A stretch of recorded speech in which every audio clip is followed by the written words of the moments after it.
السلام علیکم۔ وعلیکم السلام۔ کیوں بھائی آپ ہمیں وہیں چھوڑ آئے؟ سوری بھائی، ہمیں آپ سے کچھ پوچھنا تھا۔ کہیے، کیا جاننا ہے آپ کو؟ بھائی، یہ ختم نبوت کیا ہے؟ ہاں بھائی، ہمیں یہ جاننا ہے۔ ماشاء اللہ، آپ نے بہت اچھا سوال پوچھا ہے اور ہر مسلمان کو یہ جاننا بہت ضروری ہے۔ کیا واقعی؟ ہاں، ختم نبوت سے مراد ہے اس بات کو دل سے تسلیم کرنا کہ حضرت محمد صلی اللہ علیہ وسلم اللہ کے آخری نبی ہے اور آپ صلی اللہ علیہ وسلم کے بعد کوئی نبی نہیں آئے گا۔ ہاں بھائی، بے شک آپ صلی اللہ علیہ وسلم آخری نبی ہے، یہ تو ہر مسلمان کو پتا ہے۔ ہاں، پر ہمارے استاد نے کہا ہے کہ ہمیں ختم نبوت کے لیے کام کرنا ہوگا، اس کا کیا مطلب ہے؟ تو کیا اس عقیدے کے کوئی دشمن ہوں گے؟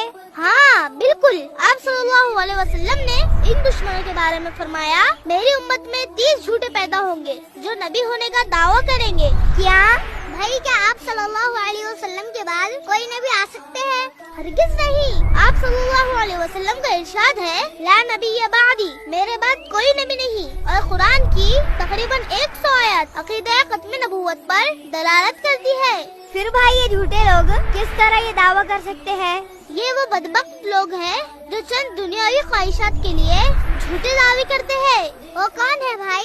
یہ جھوٹے لوگ مسلمہ، اسود انسی، بہر اللہ، مرزا غلام احمد قادیانی، صدیق دیندار، شکیل بن حنیف، فیاض بابا اور بھی کچھ لوگ ہیں، اور ان کے ماننے والے کافر ہیں۔ استغفر اللہ۔ استاد نے صحیح کہا تھا، ہمیں ختم نبوت کے لیے کام کرنا ہوگا۔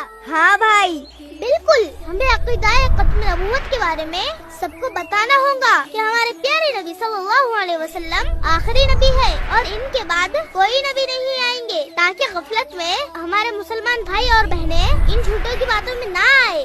جی بھائی، ہم بھی عقیدہ ختم نبوت کا کام کریں گے، اور میں بھی انشاءاللہ۔